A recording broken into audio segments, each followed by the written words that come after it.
What is up YouTube, and today we're going to be talking all about shells and which shells you're going to want to farm for PvE content. So this guide is going to be mostly focused on PvE shells, and we're just going to be talking about which shells you actually need and how many of them to progress through all of the infernos in the game. There may be some off shells that you might want to go for if your account has some characters that use them, but in general I think this guide will help out pretty much all of you, and if you just follow this to the T and just get those shells that I mentioned, you should be having an easier time progressing through PvE.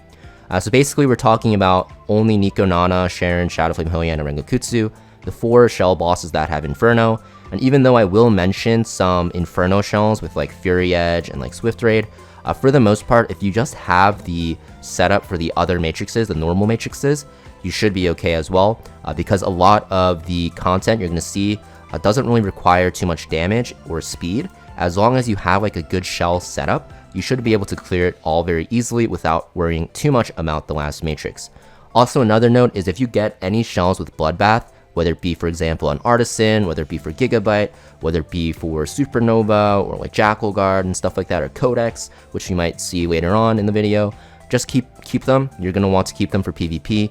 And what I mean by that is any of these with triple matrix. So for example, if I go to my shells here, if you just randomly get a shell drop that looks like this for Artisan, you can keep it because you will be able to use this in PvP content. If you have a similar one for something like Fortissimo, for example, you can keep it as well. It's going to be good. But you just want to keep any Bloodbath triple matrix shells. If you guys are not really confident in what you should keep in terms of triple matrix, you can do what I do and just lock all of the triple matrix ones. These drop at a lower rate, so it's actually not a bad idea to do it. You don't get extra mats from actually selling them. So just keeping these for future characters or for future builds when the meta shifts or when people discover new builds because the game is pretty new, you can always just upgrade it that way. Even if they don't look that great in the early game, honestly, it's hard to actually know what looks great and what doesn't. So I would just recommend locking all of these until you get a better understanding of the game. Otherwise, you'll be like me and farming Niconana again as a 2-month-old player because you sold some shells you probably shouldn't have. So we're going to start with Niconana. This is the first shell farm you get into. You can actually start farming this at like level 35. My alt actually started farming this at level 35. If you guys want to know how, you guys can check on my channel for my free-to-play account series. It has the team there with all the stats. But basically, this is like the biggest wall that you have to break to start progressing your account, because this is where you start getting really good shells. Niconana has very good shells, and because it's so easy to farm, you definitely want to get the triple matrix shells, because one, you're getting the extra matrix effect, which doesn't really matter too much in the early game, but the shells that actually have triple matrix will actually have higher base stats. So for example here, if I look at my Halloween, this is level 40 max enhanced and awakened. Its base speed is 35, right? So you can see that, that's a level 40 shell with two matrices. If I look at something like my Artisan, you can see the base speed is 40 with the other stats being higher. So that's why triple matrix shells are so good to have, even if they don't have a perfect last matrix slot, because they just give you more stats. Now, in terms of what you want to farm here, there's some really good shells. I really recommend farming all of them, honestly, for a certain amount, which we'll talk about. The only one you don't really need is Alicorn. It's mostly a PvP shell, so if you actually get these on triple matrix, just lock it and save it for PvP. It's not even that great in PvP, to be honest, but it is something in case you need some cleansing against CCers. So you want to lock these, but this won't really help you that much in PvE content except for very specific stages in like Anasync Echoes, but the other 3 are very good. So the first one is White Fang. This is going to be your first damage dealer shell. Even though it's the first, you will use this all the time, and it's very good for single target damage dealers. The setup you're going to want to go for, there's going to be 2, and I recommend in the early game just going for 1. It's going to be Kenai plus Fury. So if you're farming Hell, go for a Kenai Fury, and once you start going to Inferno, you're going to want to imprint it to either Fury Edge or Swift Raid. It doesn't really matter which one, both are very good. I have mine on Fury Edge, but this is going to be one of the best DPS shells. I still use it to this day on my account. Another example you can go for, which is going to be less usable until you start farming Aurora, is going to be Momentum Fury. Now this one, I don't recommend just blindly using. You have to have like a specific debuff setup. So for example, if you have like a Kloss, it's very good for Kloss teams. But in general, this is going to be less usable and more for one-shot comps. For example, like Dieting, Kloss, plus Vice, and like Rengokutsu, which you'll start doing very later in the game. So I think Kenai Fury is going to be the better option in the early game. just because it'll give you more damage. Onslaught is okay, but Kenai just does so much more damage. So yeah, Kenai Fury. The third Matrix doesn't really matter. Both are very good. You can interchange these and it doesn't really matter too much, but this is definitely going to be one shell that you want to farm here. I only recommend one copy though. You're not going to really need two. I have two on my account that I use on my damage dealers, but that's for like the super late game. Just having one invested into is good enough, and you don't really have to worry about building another one. Now let's talk about Artisan. So Artisan is going to be one of the best PvE shells in the game, if not the best. And the reason why is because you can slap this onto any support and it just makes your team infinitely tankier. If you read the text, it says you get defense buff, which is cool, but the biggest thing is you get this huge shield that goes on the holder and also the ally with the lowest HP percentage.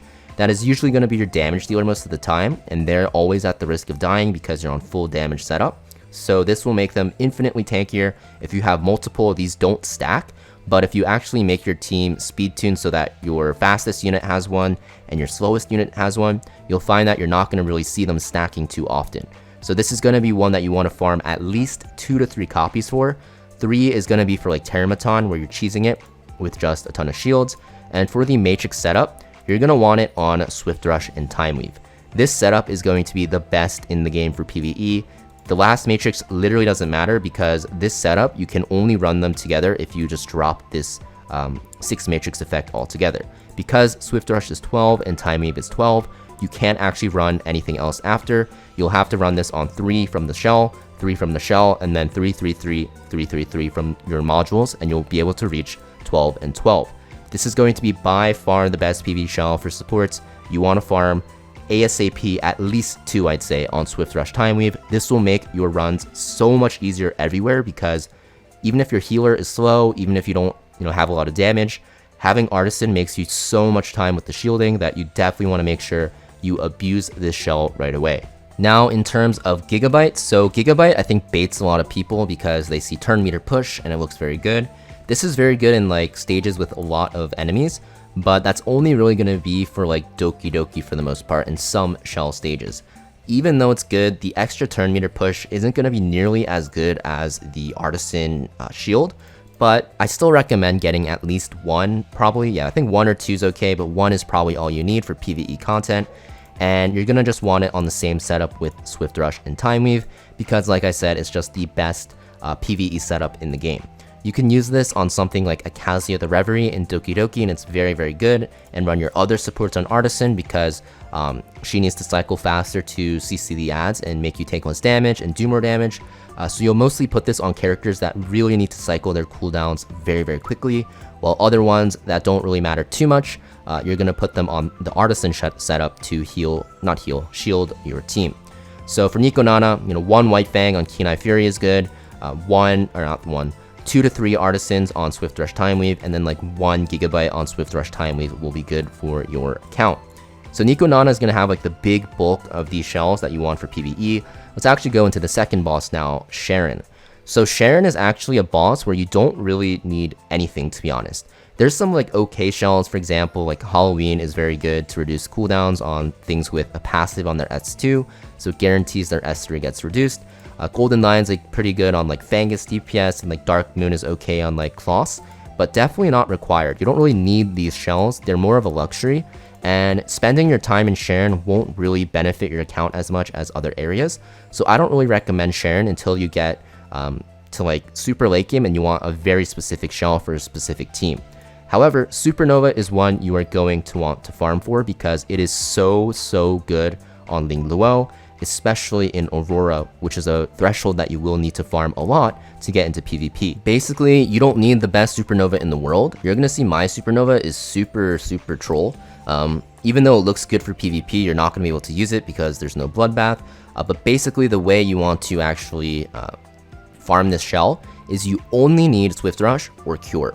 Having both is obviously a bonus because then you can run Evil Guard. If you get like a Swift Rush, Cure, Evil Guard Supernova, it's the best shell that you can get for Ling Luo.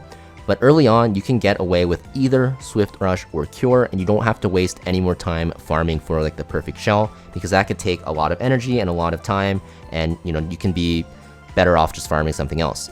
The only reason why you need either or and not both is because Cure is an 8 matrix. So Swift Rush is a 12. I know this sells Bulwark, but let's pretend it's Cure. Cure is 8. So if you have just one, you can actually get the rest from your gear.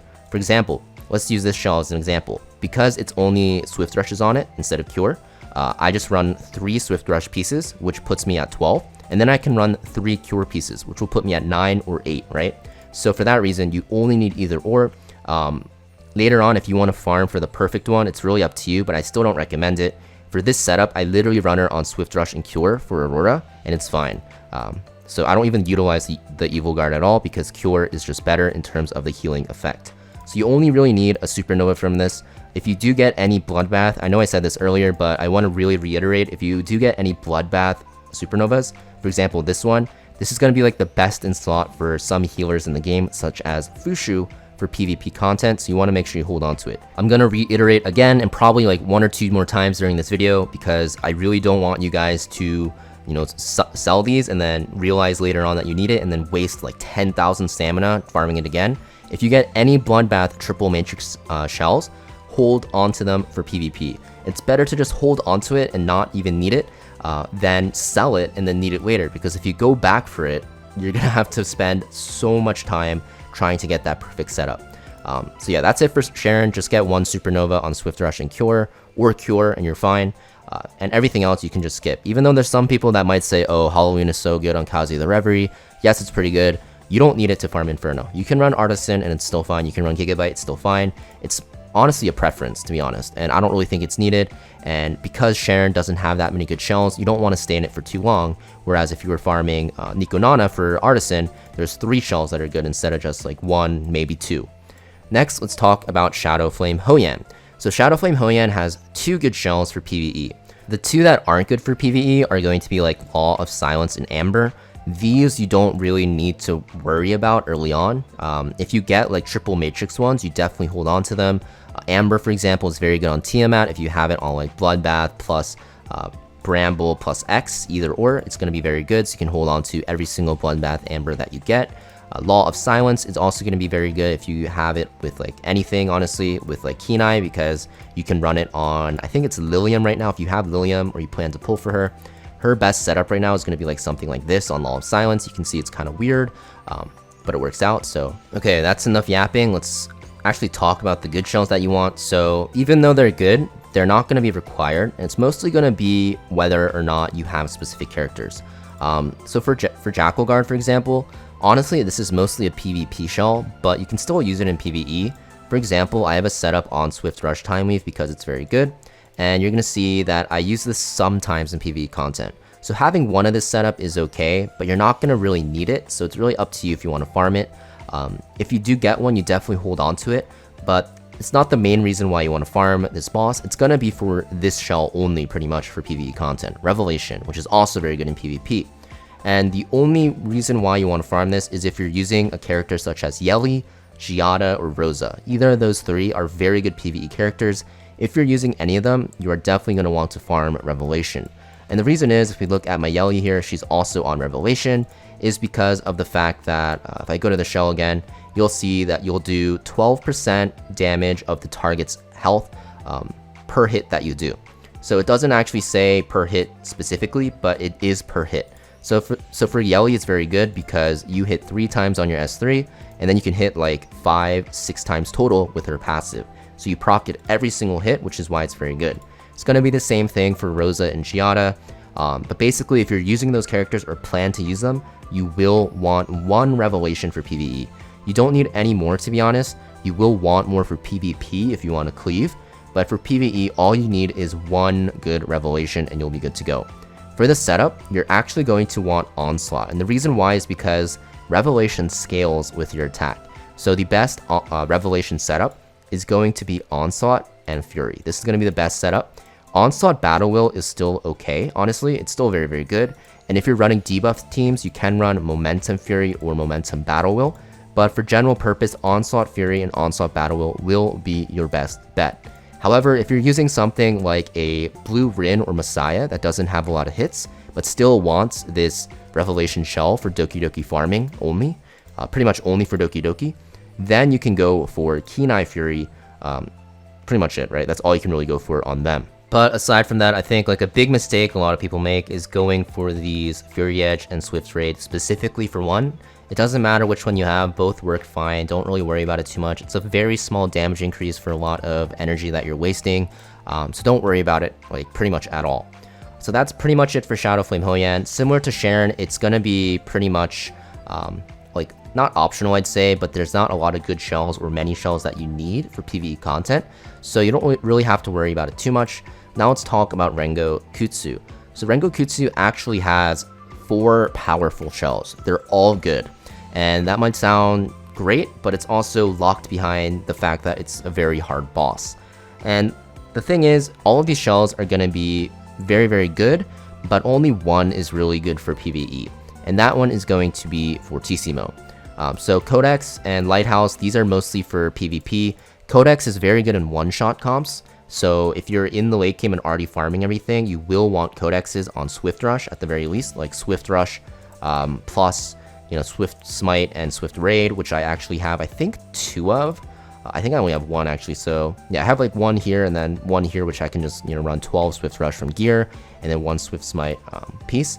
But for the most part, this is going to be for one-shot comps, so you don't have to really worry about it too much. The only time where you'd want codex for sure is if you're doing like dot comp. So if you're doing dot comp in Niconana or Shadowflame Hoyan or even Terramaton, you will want a codex on your Shadow Sanya and also your Obel or Fangus if you can. So that's like the one, you know, what's it called, exception. If you're using dot comp, you will want codex pretty early on, but for the most part, you're only really looking for Fortissimo.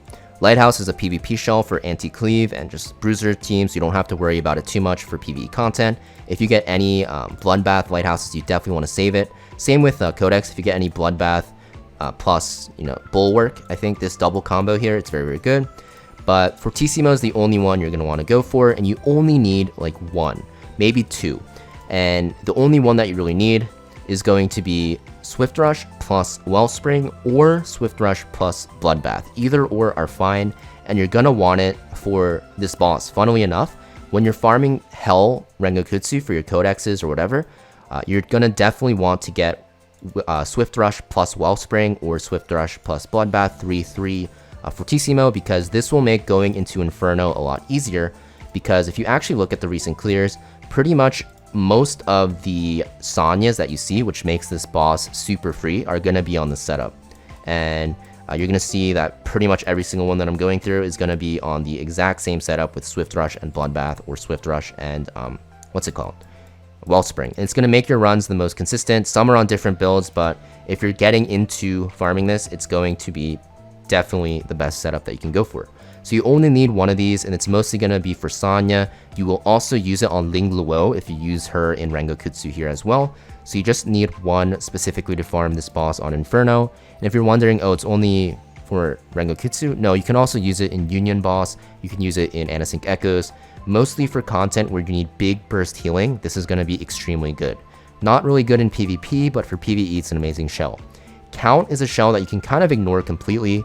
It's better than White Fang in one-shot comps, but you don't really need it, to be honest. I actually use my White Fang still on my one-shot characters. You can see my Lilium and Diting are still equipped on it from doing Aurora.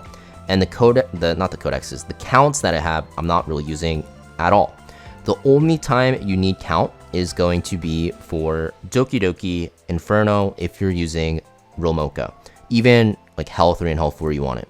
The reason is because White Fang applies its damage after Romoka's S3, and that makes it so that if you kill with the White Fang damage, you don't actually splash. Count gives you the damage before you attack, so it'll make your S3 hit harder, which will make the splash do more damage, and also it'll guarantee pretty much that you kill with it.